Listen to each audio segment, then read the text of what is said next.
Henry Morehouse took his people on a guided tour of the Scriptures, showing that how in every age God loved those who had sinned. Moody said when he heard it, the tears came. It was like news from a far country.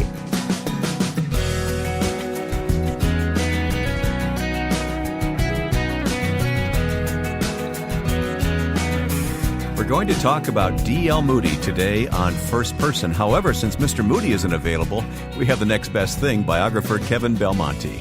Welcome to today's program. I'm Wayne Shepherd. First Person is a weekly conversation. I'm glad you could join us today. You'll learn much more about this program online at firstpersoninterview.com. There on our website, you'll find not only today's program to listen to at your convenience, but also an audio archive of past interviews as well as the upcoming schedule. Check it out at firstpersoninterview.com. And then to leave a comment, visit our Facebook page, facebook.com/firstpersoninterview.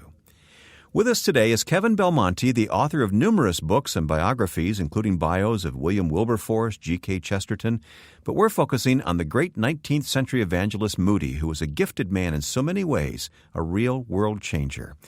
I began by asking Kevin why he chose Moody to write about. Well, for me, the journey really began with a book that I wrote for my British publisher about Billy Graham. That was a few years back. And it was really a travel guide to following Billy Graham's life and story that my British publisher, Day One, wanted me to do. But in the midst of researching Dr. Graham's life, I discovered that he had a deep admiration and respect for D.L. Moody. And indeed, when I looked out at Wheaton College's collection of Billy Graham archives, they had his life blocked out pretty much for every day of his life, say from 1950 on forwards. And when I had a look at those early years, I discovered that I think it was in April 1950, Billy Graham had made a special point of going to Northfield, which is Mr. Moody's birthplace and hometown, and visiting his graveside and having a special time of prayer. And I was very moved to find that out and to discover that Dr. Graham wanted to make it a special point to go there. It was almost as though, metaphorically speaking, there was a passing of the mantle, because so many of the features and facets of D.L. Moody's life became things that made Dr. Graham's ministry remarkable and continue to this day, going to places where people who were unchurched wouldn't normally have the opportunity to hear the gospel, being very innovative, being unconventional, going anywhere really where there was an opportunity. Those kinds of things seem to resonate very powerful from Moody's life with Dr. Graham, so I thought that was a wonderful subject to revisit at some point in the future. It's interesting you mentioned that. Having just finished your book on Moody yesterday, I commented to my wife last night, we've never been to Northfield, and I would love to go see Moody's grave sometime. So I think we're going to put that on our simple bucket list, so to speak, and do that. But that's interesting to hear. I told you in an email as we prepared for this conversation that when I finished your book, I felt like I had lost a friend. I felt like I'd gotten to know D.L. Moody. Now, we all know about the life of Moody, and yet I don't think we know enough about the life of Moody, and you filled in so many of the blanks, and I really appreciate that. Thank you. That really means a lot. When you're telling the story of someone like Mr. Moody, for whom in many respects, there is that pre-awareness that you put your finger on. Many people will know the name and perhaps a little bit about his life and legacy. But the journey of discovery that I embarked on was so much more than I ever thought to find. And I thought if I'm going to help reintroduce Mr. Moody, as it were, to a more modern audience, the best thing I could do was to try and craft a narrative biography. And we think of so many fine biographers who do that today. The benchmark for me is David McCullough, yes, with books like John Adams. He's really set the bar. He's established a model for telling the stories of great men and women from the past. So that was very much in my mind as I thought about telling Mr. Moody's story. Yeah. Well, it goes beyond the facts, Kevin, and you know this well. I mean, you spent I don't know how long preparing this book, but it goes beyond the facts to capture a lot of almost the emotion. As an example of that, we all know of the early life of D.L. Moody and how his mother was widowed at an early age with all the children, but you capture the emotion of all that, and then at the end of the book, it comes full circle back to that as he buys. Tell me briefly the story about the mortgage holder coming to the farm and demanding money from the widow, and then at the end of Moody's life, what happened? Yeah, no, it's an amazing, incredibly dramatic and moving chapter in his life, Moody lost his father when he was 4 years old. There were 7 children at that time. His mother, as it turned out, was far along in her pregnancy with twins. So not too long after his father died, very tragically at the age of 41, Betsy Moody gave birth to twins, so there were now 9 mouths to feed and provide for. That was an incredibly difficult and challenging time. When her husband died, there were outstanding debts. The creditors came en masse, and one of them was a gentleman named Purple. Quite an amazing surname, but very sounds a bit like Scrooge. Yeah. Someone you can almost picture the cruelty. But this man really was. He was one of those people that had so little of the milk of human kindness within him, and he demanded as much as he could possibly get. And they took everything, right down to the kindling wood for their fires. The only thing that they were able to save, they hid a calf in the woods so that they could have some milk. And they hid, Moody's father was a stonemason, they hid his tools away in one of the garrets of the attic so that perhaps one of the sons, when they were old enough, could follow the mason's trade. But they lost everything else. And this gentleman, Moody's mom, was still in bed, recovering from her giving birth, and this guy literally burst into the bedroom demanding money. And she did the only thing that you could really do, which is, I'll get it as soon as I can. Please, have some mercy on us. And he would have none of it.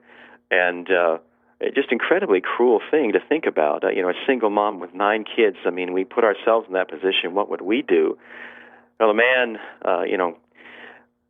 had some curses and left, and when he did, he got into the carriage, and he hit the horses with the whip so hard that the harness broke, and he was pitched headlong. And the comment by the neighbors who were outraged over his behavior was it was a pity he didn't break his neck. But suffice it to say, to fast forward a little bit through Moody's story as a young man, very much hand to mouth. That the kids left home as soon as they were old enough to begin doing work for extended periods of time to be able to bring in what money they could. Thankfully, a local pastor, Oliver Everett, I believe he was his name, was able to come alongside the family and just be, a real beacon of hope there in a very difficult time. Well, fast forward all the way to near the close of Moody's life when he's founding the great schools out in Northfield that people remember. Of course, we know MBI as well, but there were 3 schools there in Northfield, and when he was just beginning to found those, he found out that the farm of none other than this man, Ezra Purple, was now available for purchase, and they were looking for a site for the boys' school that Mr. Moody wanted to found. It's called the Mount Hermon School, and God in his providence and kindness turned what was a very painful circumstance in Moody's boyhood. God redeemed that whole set of painful circumstances, and one of Moody's friends who had deep pockets and was a real benefactor to the work of education there purchased the property, and that is now the site of the Mount Hermon School. That's now Northfield Mount Hermon, and it's just fantastic to think about that. It's such a great story. Kevin, as we look at historical figures like D.L. Moody, we often characterize them in mono, so to speak, instead of stereo. We don't see them for, all that they were. And I was just struck from reading your book how unconventional, how multidimensional D.L. Moody really was. Yeah, he really was. He had great gifts that the Lord gave him, a lot of rough edges when he was starting out. He found it very difficult to read. He only had a few years of formal schooling, very much like Abraham Lincoln. But he embarked on a remarkable program of self-education, and people who knew him when he was younger marveled over the man that he'd become when he was older. Someone who had it. Spelling was an adventure for him. You read his letters, it was not easy for him to do, but he really got up early each morning, 4 or 5 in the morning, and studied and read, and he had people who were better educated than he. He would sit at their feet and learn from them, and he would often say, what is your best thought today? Give me something out of your heart, and write it down. And so he did this throughout his life, and there was a wonderful transformation that took place, and I was just invited to speak by Mr. Moody's great-grandson to give a sermon a couple Sundays ago out there in Northfield to remember Mr. Moody, and it was really keeping the tradition of the great Northfield conferences going, so it was a huge honor to be a part of it all. But one of the things I shared with them, just to illustrate this remarkable transformation that had taken place with Moody, he was talking about John Milton, of all people, the great poet, and the miracle of turning water into the wine. And then he quoted Milton. And he said, "The conscious water saw its God and blushed." This beautiful poetic line. These were things that became a part of Moody's life. But when it came to being unconventional, I think when he came to the ministry, he had no formal theological training. You're quite right.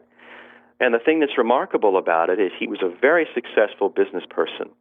And so when it came to constructing his sermons, for example, he had a whole huge collection, hundreds of manila folders for each of his sermons. And inside these folders, he would tuck notes from the Bible, but also newspaper columns, stories from current events that would capture his imagination and lend themselves to the telling of a sermon on a particular subject or passage of Scripture. And he was continually adding to and pulling from, revising.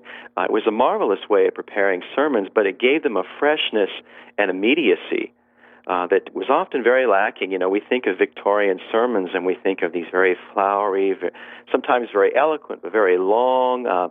For people who were unchurched, it must have been a difficult thing, as Moody discovered when he was younger and began going to church, to try and enter into that whole experience. But Moody, everyone who wrote about his sermons said that there was a freshness and immediacy. It was like someone coming alongside you and having a conversation with you, and they marveled at the way that he could take sometimes difficult subjects, and as Billy Graham so often said, put the cookies on the lower shelf, help people understand things for the first time, give them a welcome to the things of faith that they found really captivating.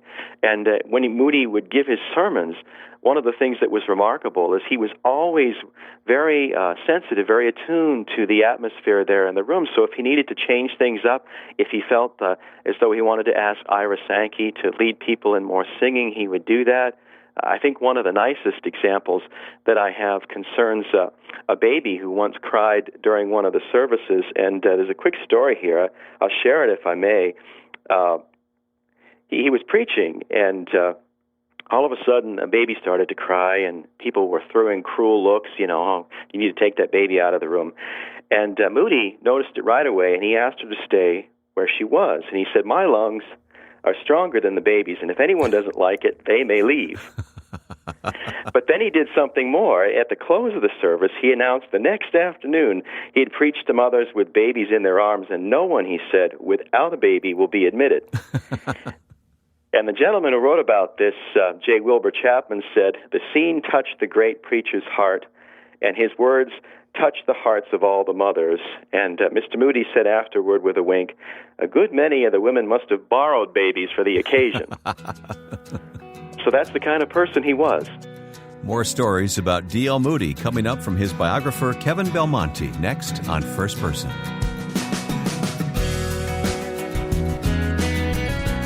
Our weekly program is made possible through a partnership with the Far East Broadcasting Company, who wishes you a Merry Christmas. FEBC tells a story of Christ coming to earth in every country it reaches through radio. Millions of people hear and millions respond to the love of God as they hear the good news in their own language. Take the time to learn more about FEBC and what you can do to help by visiting firstpersoninterview.com and clicking the FEBC banner. That's firstpersoninterview.com.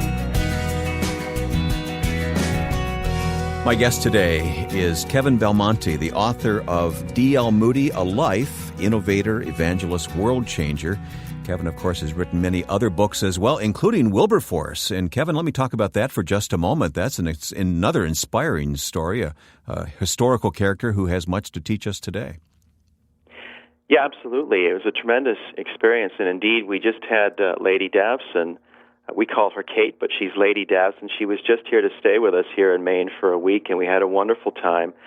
So Mr. Wilberforce is not only a friend from history, as it were, but God has blessed and opened a door of friendship with his family. But really was remarkable for me personally, because my book was in manuscript, and I'd written to a dear friend and mentor for my wife Kelly and me, Dr. Oz Guinness, and asked for a blurb. And Oz was kind enough to do that, but unbeknownst to me, he sent the manuscript along The book had not appeared in print just yet. Sent the manuscript along to Philip Anschutz, who is the owner of Walden Media and all the wonderful film companies that have done the Narnia films. And that was my way into a 6-year journey on working on the film as the lead script and historical consultant. And the invitation came from none other than Mr. Anschutz himself. And I got this marvelous letter. I had no idea what was going on behind the scenes. Got this marvelous letter saying, I've read your book. It's a fine book. I think we could get a very special story here. Would you like to join a film project? So I called Oz Guinness, wondering what in the world was going on, and he just started to laugh, and then I found out the whole story I've just shared with you. So it's something I'm deeply grateful for, as I am for the book's second life, because after the film, for the last 6 years, it's been taught as part of a course on character formation and leadership at Harvard's Kennedy School of Government, and they screen the film on the evening when they come prepared to discuss the book. So tremendous opportunity. That is fantastic. I did not know that last fact that you mentioned. That's really interesting, and it goes to prove how contemporary Wilberforce is for our day in the public policy arena. Kevin, there's so much about Moody I'd love to talk to you about. I wish we had a couple of hours here, but I was struck by how he, like all of us, would at first write off a person like he did Henry Morehouse. He kind of dismissed Morehouse.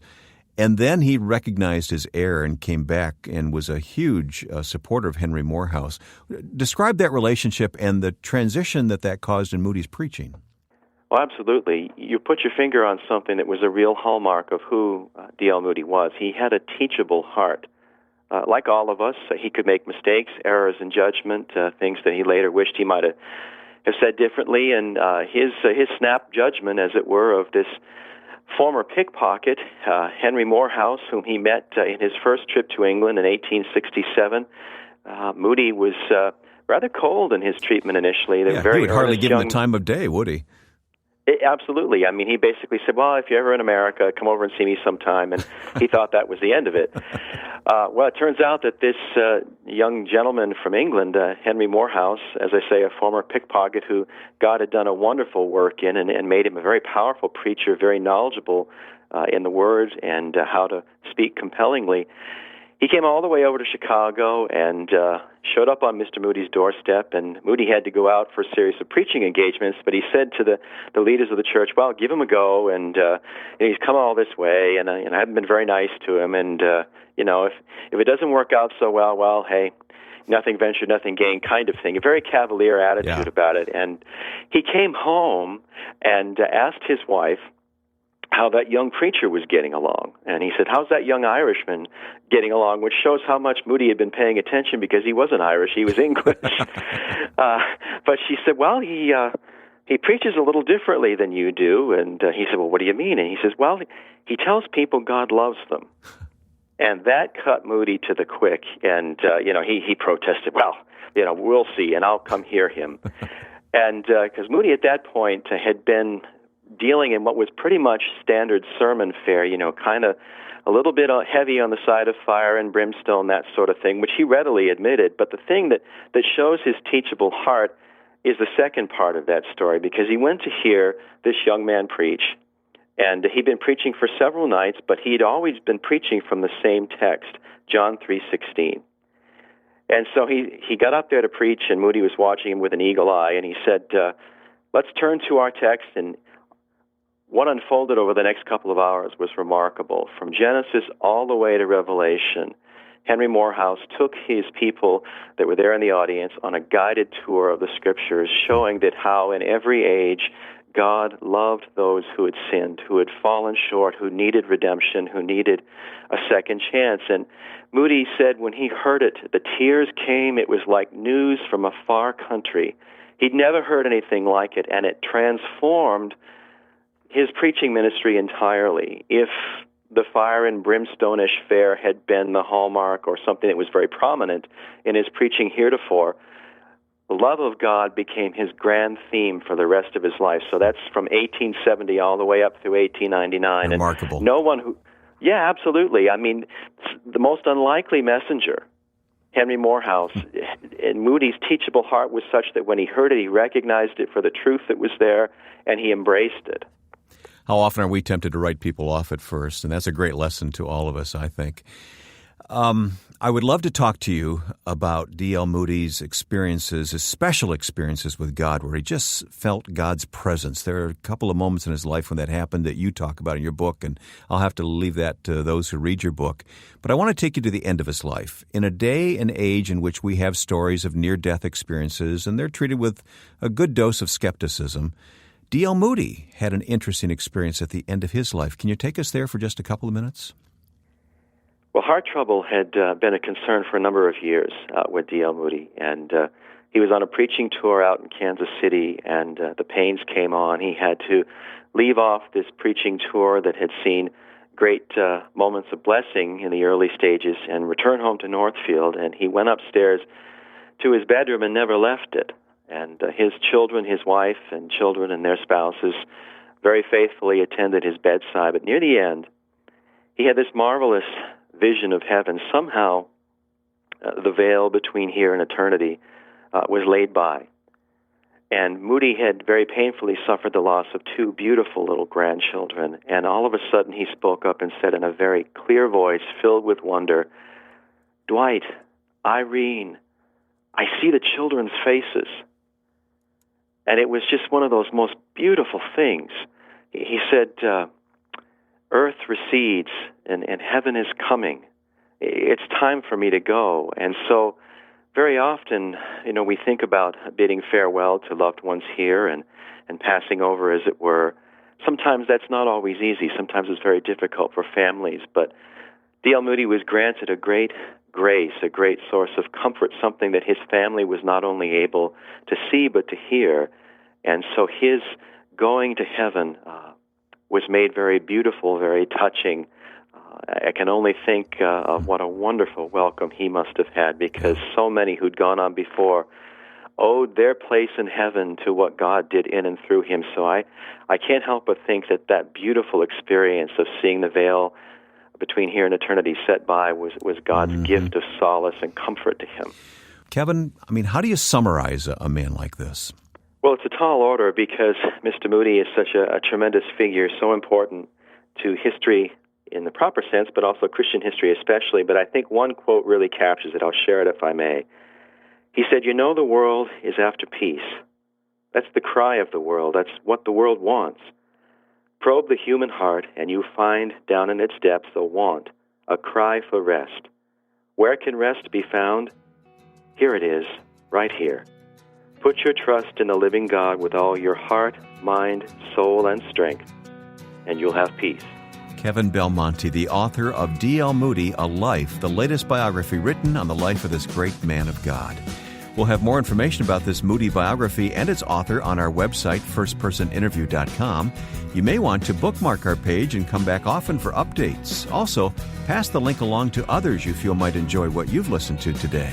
The audio archive is always open at firstpersoninterview.com.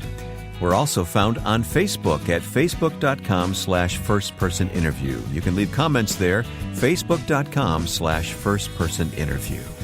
Next week, our guest will be Os Hillman, the founder of Marketplace Leaders and host of the new radio program Faith, Work, and Culture. Os will talk about our work as a calling from God.